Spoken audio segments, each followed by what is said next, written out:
Darshan ಕೇಸ್ಗಾಗಿ fast track court ಸ್ಥಾಪಿಸುತ್ತಾ ಸರ್ಕಾರ. ಹಳೆಯ ಟಿವಿಯಿಂದ ಬೇಸತ್ತು ಹೊಸ ಟಿವಿಗೆ ಡಿಮ್ಯಾಂಡ್ ಇಟ್ಟ ದಾಸ. ಒಂಟಿತನ, ಟೆನ್ಷನ್ನಿಂದ ಹೊರಬರೋಕೆ ಪುಸ್ತಕಗಳ ಮೊರೆ ಹೋಗಿದ್ದಾರಂತೆ ಕಾಟೇರ. ಈ ವಾರವೂ ದರ್ಶನ್ ಜಾಮೀನಿಗೆ ಅರ್ಜಿ ಹಾಕದೆ ಸುಮ್ಮನಾಗ್ತಿರೋದು ಯಾಕೆ? ಸಿಎಂ ರೇಸ್ನಲ್ಲಿರೋ ಸಚಿವರಿಗೆ ಸಿದ್ದು ಕ್ಲಾಸ್. ಕುರ್ಚಿ ಖಾಲಿ ಇಲ್ಲ, ಸುಮ್ಮನಿರಿ ಅಂತ ವಾರ್ನಿಂಗ್. ರಾಹುಲ್ ಡಿಕೆಶಿ ಭೇಟಿ ಗುಟ್ಟು ರಟ್ಟು. ಎಲ್ಲವನ್ನು ಡೀಟೇಲ್ ಆಗಿ ನೋಡ್ತಾ ಹೋಗೋಣ ಕರ್ನಾಟಕ ಟಾಪ್ 20ಯಲ್ಲಿ. ರೇಣುಕಾಸ್ವಾಮಿ ಕೊಲೆ ಪ್ರಕರಣದಲ್ಲಿ ಫಾಸ್ಟ್ ಟ್ರ್ಯಾಕ್ ಕೋರ್ಟ್ ಸ್ಥಾಪನೆಗೆ ಸರ್ಕಾರ ಮುಂದಾಗಿದೆ. ಸರ್ಕಾರ ಪ್ರಕ್ರಿಯೆ ಆರಂಭಿಸಿದ್ದು ಕಾನೂನು ಇಲಾಖೆ ಎಜಿ ಅಭಿಪ್ರಾಯ ಸಂಗ್ರಹಕ್ಕೆ ಮುಂದಾಗಿದೆ. ಸೋಮವಾರದೊಳಗೆ ವರದಿ ಸಲ್ಲಿಸುವಂತೆ ಸಿಎಂ ಸಿದ್ದರಾಮಯ್ಯ ಸೂಚಿಸಿದ್ದಾರೆ. ಮಂಗಳವಾರ ಕಲಬುರಗಿ ಕ್ಯಾಬಿನೆಟ್ನಲ್ಲಿ ಅಧಿಕೃತ ತೀರ್ಮಾನ ಸಾಧ್ಯತೆ ಇದೆ. ಸೆಪ್ಟೆಂಬರ್ 17ರಂದು ಕಲಬುರಗಿ ಸಂಪುಟ ಸಭೆ ನಡೆಯಲಿದ್ದು, ಸಭೆಯಲ್ಲಿ ಸಚಿವರ ಅಭಿಪ್ರಾಯವನ್ನು ಕೂಡ ಪಡೆದು ಮುಂದಿನ ತೀರ್ಮಾನಕ್ಕೆ ಸಿಎಂ ಸಿದ್ದರಾಮಯ್ಯ ಚಿಂತನೆ ನಡೆಸಿದ್ದಾರೆ ಎನ್ನಲಾಗ್ತಾ ಇದೆ. ಈಗಾಗಲೇ ಎಲ್ಲ ಆರೋಪಿಗಳ ವಿರುದ್ಧ ಚಾರ್ಜ್ ಶೀಟ್ ಸಲ್ಲಿಕೆಯಾಗಿದೆ. ಪ್ರಕರಣದಲ್ಲಿ ನಟ ದರ್ಶನ್ ಆರೋಪಿ 2 ಆಗಿದ್ದು, ಹೈಪ್ರೊಫೈಲ್ ಕೇಸ್ ಕೂಡ ಆಗಿದೆ. ತ್ವರಿತಗತಿ ನ್ಯಾಯಾಲಯಕ್ಕೆ ಕೊಡೋದ್ರಿಂದ ಆರೋಪಿಗಳ ಶಿಕ್ಷೆಯ ಪ್ರಮಾಣ, ಸಂಪೂರ್ಣ ತನಿಖೆ ಎಲ್ಲವೂ ಕೂಡ ನಿಗದಿತ ಅವಧಿಯಲ್ಲಿ ನಿರ್ಧಾರ ಆಗಲಿದೆ. ಈಗಾಗಲೇ ತನಿಖೆ ಬಹುತೇಕ ಪೂರ್ಣಗೊಂಡಿದ್ದು, ಫಾಸ್ಟ್ ಟ್ರ್ಯಾಕ್ ಕೋರ್ಟ್ ಸ್ಥಾಪಿಸಿದ್ರೆ ಪ್ರಕರಣ ನಿರ್ದಿಷ್ಟ ಸಮಯದಲ್ಲಿ ಇತ್ಯರ್ಥವಾಗುವ ಸಾಧ್ಯತೆ ಇರುತ್ತೆ. ಹೀಗಾಗಿ ಗೃಹ ಇಲಾಖೆ, ಕಾನೂನು ಇಲಾಖೆ ಸಚಿವರು ಸೇರಿ ಸ್ಪಷ್ಟ ನಿರ್ಧಾರ ಪ್ರಕಟಿಸುತ್ತಾರೆ ಎನ್ನಲಾಗ್ತಾ ಇದೆ. ದರ್ಶನ್ ಕೇಸಲ್ಲಿ ಫಾಸ್ಟ್ ಟ್ರ್ಯಾಕ್ ಕೋರ್ಟ್ ಮಾಡಬೇಕು ಅದನ್ನು ತೀರ್ಮಾನ ಮಾಡ್ತಾರೆ. ರಿಕ್ವೆಸ್ಟ್ ಮಾಡಿದಾರಲ್ಲ ಸರ್ ಡಿಪಾರ್ಟ್ಮೆಂಟ್? ಅದಕ್ಕೆ ಕೋರ್ಟ್ ತೀರ್ಮಾನ ಮಾಡಿದ್ರು. ಅದು ಒಂದು ಚಿಂತನೆ ಇದೆ. ಯಾಕೆಂದ್ರೆ ಬೇಗ ಮುಗಿದೋದ್ರೆ ಅದು ಕೇಸು ಏನು ತೀರ್ಮಾನ ಕೋರ್ಟ್ ತೀರ್ಮಾನ ಮಾಡುತ್ತೋ. ಈಗ ಅವರೆಲ್ಲ ಚಾರ್ಜ್ ಶೀಟ್ ಸಬ್ಮಿಟ್ ಮಾಡಿದ್ದಾರೆ. ಎಫೆಕ್ಟಿವ್ ಆಗಿ ಅದನ್ನ ಏನೇನು ಎವಿಡೆನ್ಸಸ್ ಸಿಕ್ಕಿದೆಯೋ ಅದನ್ನೆಲ್ಲ ಸಬ್ಮಿಟ್ ಮಾಡಿದ್ದಾರೆ. ಅದರ ಆಧಾರದ ಮೇಲೆ ತೀರ್ಮಾನ ಆಗುತ್ತೆ. ಆ ಮನವಿ ನನ್ನ ಗಮನಕ್ಕೆ ಇನ್ನೂ ಬಂದಿಲ್ಲ. ನಮ್ಮ ಇಲಾಖೆ ಗಮನಕ್ಕೆ ಬಂದಿರಬಹುದು. ಹಾಗೇನಾದರೂ ಬಂದರೆ ಸನ್ಮಾನ್ಯ ಮುಖ್ಯಮಂತ್ರಿಗಳ ಜೊತೆ ಚರ್ಚೆ ಮಾಡಿ ಮುಂದಿನ ಹೆಜ್ಜೆ ಇಡ್ತೇನೆ.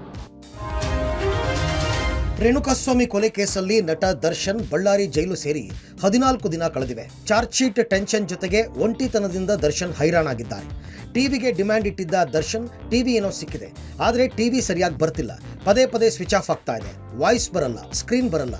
ಕೊಡೋದಾದರೆ ಒಳ್ಳೆಯ ಟಿವಿ ಕೊಡಿ, ಇಲ್ಲದೇ ಇದ್ರೆ ಇದನ್ನು ವಾಪಸ್ ತಗೊಂಡು ಹೋಗಿ ಅಂತ ಬೇಸರ ವ್ಯಕ್ತಪಡಿಸಿದ್ದಾರೆ.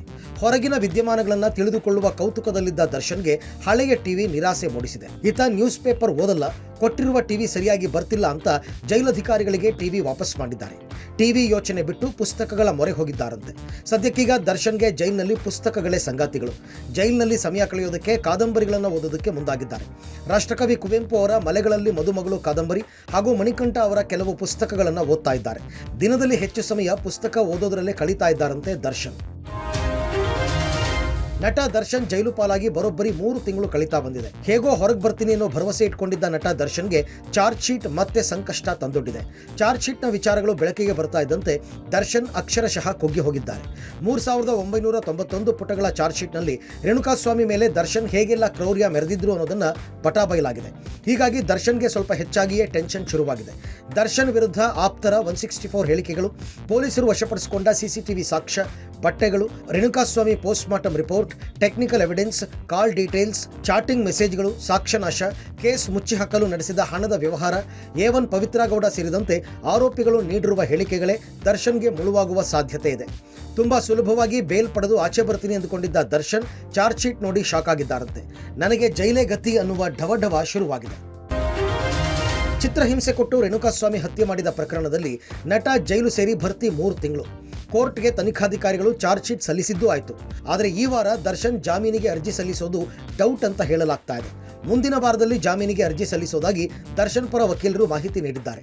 3991 ಪುಟಗಳ ಸಮಗ್ರ ಚಾರ್ಜ್ ಶೀಟ್ ಅಧ್ಯಯನ ಮಾಡಿ ವಾದ ಮಂಡಿಸಬೇಕಿದೆ. ಹೀಗಾಗಿ ದರ್ಶನ್ ಪರ ವಕೀಲ CV Nagesh charge sheet study ಮಾಡ್ತಿದ್ದಾರೆ. ಸಂಪೂರ್ಣವಾಗಿ ಅಧ್ಯಯನ ಮಾಡಿದ ಬಳಿಕವಷ್ಟೇ ಬೇಲ್ಗಾಗಿ ಕೋರ್ಟ್ ಮೊರೆ ಹೋಗಬೇಕಿದೆ. 1 ವಾರದವರೆಗೂ ಸುಮ್ಮನಿರುವಂತೆ ದರ್ಶನ್ ಕುಟುಂಬಸ್ಥರಿಗೆ ವಕೀಲ CV ನಾಗೇಶ್ ತಿಳಿಸಿದ್ದಾರೆ. ಇನ್ನು ದರ್ಶನ್ ಗ್ಯಾಂಗ್ನ ಒಬ್ಬೊಬ್ಬರೇ ಆರೋಪಿಗಳು ಜಾಮೀನಿಗೆ ಅರ್ಜಿ ಸಲ್ಲಿಸ್ತಾ ಇದ್ದಾರೆ.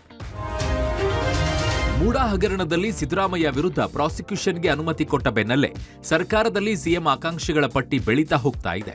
ಇದರಿಂದ ಮುಜುಗರಕ್ಕೊಳಗಾಗಿರುವ ಸಿಎಂ ಸಿದ್ದರಾಮಯ್ಯ ಸಿಎಂ ಆಕಾಂಕ್ಷಿಗಳಿಗೆ ಬಾಯಿಗೆ ಬೀಗ ಹಾಕಿಕೊಳ್ಳುವಂತೆ ಸಂದೇಶವನ್ನು ರವಾನಿಸಿದ್ದಾರೆ. ಪದೇ ಪದೇ ಗೊಂದಲ ಸೃಷ್ಟಿಸಬೇಡಿ, ಎಲ್ಲರೂ ಕೂಡ ಬಾಯಿ ಬಂದ್ ಮಾಡಿಕೊಳ್ಳಿ. ನಿಮ್ಮ ಹೇಳಿಕೆಗಳನ್ನೇ ವಿರೋಧಿಗಳು ಹೈಜಾಕ್ ಮಾಡಿಕೊಳ್ತಾ ಇದ್ದಾರೆ. ವಿಪಕ್ಷಗಳು ನಿಮ್ಮ ಹೇಳಿಕೆಗಳನ್ನ ರಾಜಕೀಯಕ್ಕೆ ಬಳಸಿಕೊಳ್ತಾ ಇದ್ದಾರೆ. ಪದೇ ಪದೇ ಸಿಎಂ ಮಾತು ಬೇಡ ಅಂತ ಕಟ್ಟಾಜ್ಞೆಯನ್ನ ವಿಧಿಸಿದ್ದಾರೆ ಎನ್ನಲಾಗ್ತಾ ಇದೆ. ಇನ್ನು ಬಹಿರಂಗವಾಗಿ ಸಿಎಂ ಬಯಕೆಯನ್ನ ವ್ಯಕ್ತಪಡಿಸ್ತಾ ಇರುವ ಸಚಿವರುಗಳಿಗೆ ಮಾಜಿ ಶಾಸಕ ನಂಜಯ್ಯನ ಮಠ್ ಕೂಡ ಎಚ್ಚರಿಕೆಯನ್ನ ನೀಡಿದ್ದಾರೆ. ಸಚಿವರ ಹೇಳಿಕೆಗಳಿಂದ ಕಾರ್ಯಕರ್ತರು ಭ್ರಮನಿರಸಗೊಂಡಿದ್ದಾರೆ. ಮೂಡಾ ಕೇಸ್ ಕೋರ್ಟ್ನಲ್ಲಿರುವಾಗ ಇಂತಹ ಹೇಳಿಕೆ ಬೇಡ, ಅನವಶ್ಯಕ ಹೇಳಿಕೆ ಕೊಡುವವರ ವಿರುದ್ಧ ಕ್ರಮ ಕೈಗೊಳ್ಳಿ ಅಂತ ಕಿಡಿಕಾರಿದ್ದಾರೆ.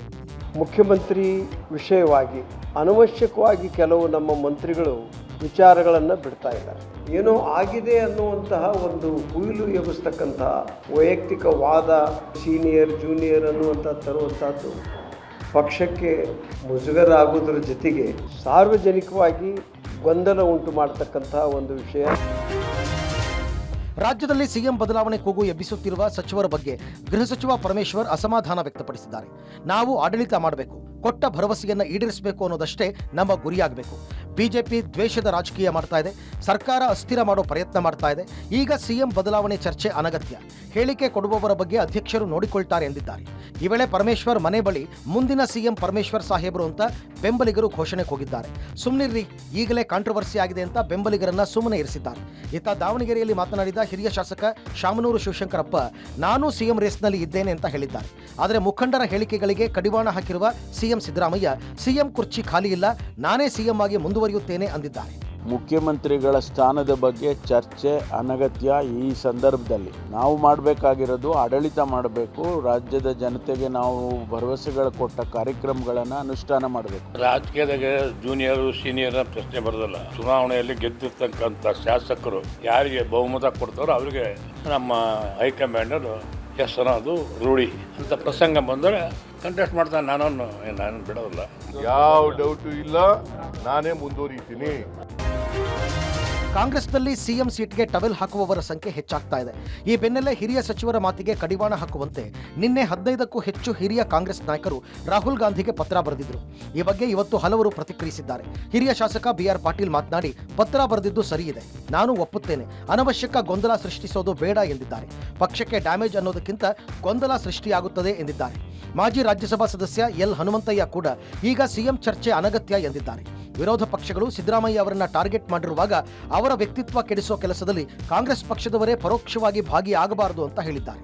ಹೈಕಮಾಂಡ್ಗೆ ಕಾಗದ ಬರೆದಿದ್ದಾರೆ, ಅದು ಬಹಳ ಸರಿ ಇದೆ, ನಾನು ಅದಕ್ಕೆ ಒಪ್ತೇನೆ. ಅನಾವಶ್ಯಕವಾದಂಥ ಗೊಂದಲವನ್ನು ಸೃಷ್ಟಿಸುವುದು ಬೇಡ.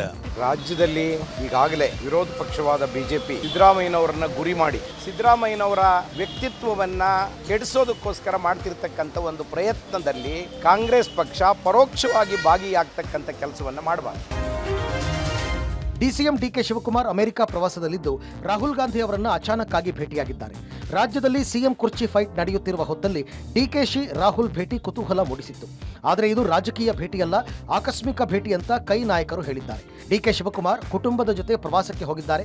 ಒಂದೇ ಹೋಟೆಲ್ನಲ್ಲಿ ರಾಹುಲ್ ಗಾಂಧಿ ಅವರು ಸಿಕ್ಕಿರಬಹುದು, ಸಿಕ್ಕಿದ್ರು ಅಂತ ಓಡೋಗೋದಕ್ಕೆ ಆಗತ್ತಾ ಅಂತ ಗೃಹ ಸಚಿವ ಪರಮೇಶ್ವರ್ ಹೇಳಿದ್ದಾರೆ.